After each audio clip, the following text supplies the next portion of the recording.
Praise the Lord. ദീർഘക്ഷമ എന്താണെന്ന് നമുക്ക് നോക്കാം.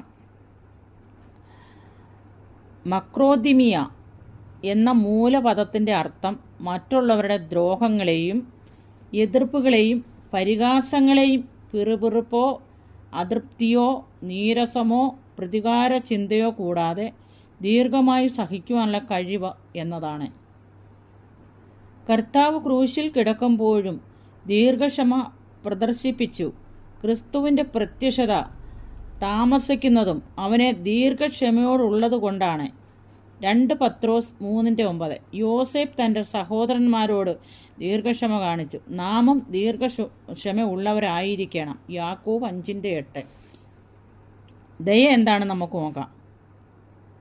സങ്കീർത്തനത്തിൽ ദയ എലോസോ എന്ന വാക്ക് പലതവണ ഉപയോഗിച്ചിട്ടുണ്ട്.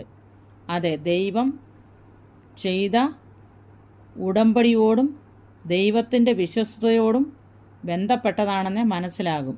സങ്കീർത്തനം 89 ഈ പദത്തിന് സുസ്ഥിരമായ സ്നേഹം എന്നാണ് അർത്ഥം. കരുണ, അനുകമ്പ എന്നിവയ്ക്കെല്ലാം അതീതമായ സ്വഭാവമാണ് ദയ. ആർദ്രത കൂടിയ പെരുമാറ്റത്തെ സൂചിപ്പിക്കുന്ന പദമാണ് ദയ.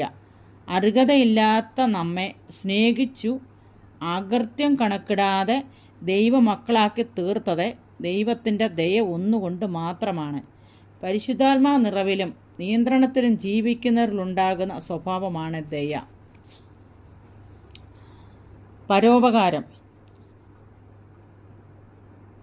അഗത്തോസൂനെ എന്ന പദത്തിൻ്റെ അർത്ഥം സ്നേഹം പ്രവൃത്തിയിലാകുക എന്നതാണ്. പരീശ മതത്തിൻ്റെ സ്വയകേന്ദ്രീകൃതമായ ജീവിതശൈലിയല്ല, സമൂഹത്തെ ദർശിക്കുന്ന പ്രായോഗിക ചിന്തയും അത് പ്രാവർത്തികമാക്കാനുള്ള വഴികളും ഉളവാക്കുന്ന ഒരു ജീവിതമാണ് ആത്മനിറവിൽ ജീവിതം എന്നത്. തീത്തോസ് 2:9-14, 3:2-14.